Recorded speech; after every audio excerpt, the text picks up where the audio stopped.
Iran के परमाणु ठिकानों पर फिर टारगेट। यज़्द में यूरेनियम प्रोसेसिंग प्लांट पर अटैक।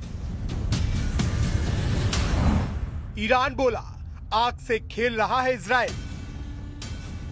जिस परमाणु को लेकर पश्चिम एशिया युद्ध की आग में धधक रहा है, जिस परमाणु को लेकर पिछले एक महीने से जंग जारी है, एक बार फिर इजराइल ने उसी पर टारगेट किया है।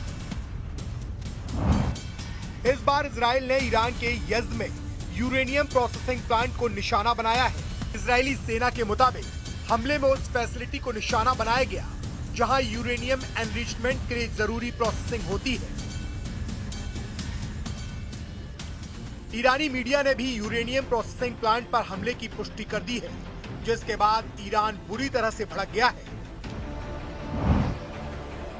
ईरान के विदेश मंत्री अब्बास अरागची ने चेतावनी दी है कि इन हमलों के लिए इजराइल को भारी कीमत चुकानी पड़ेगी। उन्होंने बताया कि खोंडाव हैवी वाटर फैसिलिटी और अर्दाकन एलोकेक प्रोडक्शन प्लांट पर भी हमले किए गए हैं, जो ईरान के परमाणु कार्यक्रम के लिए बेहद महत्वपूर्ण है।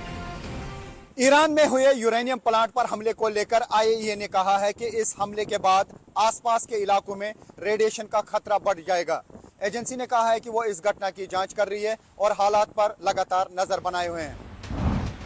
मीडिया रिपोर्ट्स के मुताबिक हमले खुजिस्तान स्टील प्लांट और मोबार रेकेह स्टील प्लांट पर भी किए गए, जो ईरान के बड़े कारखाने हैं। इससे ईरान की अर्थव्यवस्था को भारी नुकसान हो सकता है और उसकी स्टील इंडस्ट्री पूरी तरह से डैमेज हो सकती है।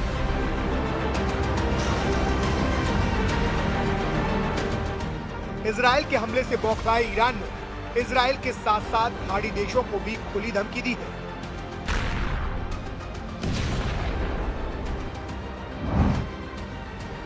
ईरान का कहना है कि वो इजराइल और खाड़ी देशों के स्टील प्लांट्स को निशाना बना सकता है।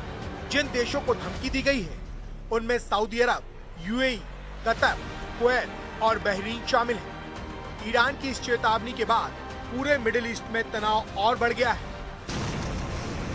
और ईरान ने खाड़ी देशों पर हमले भी शुरू कर दिए हैं।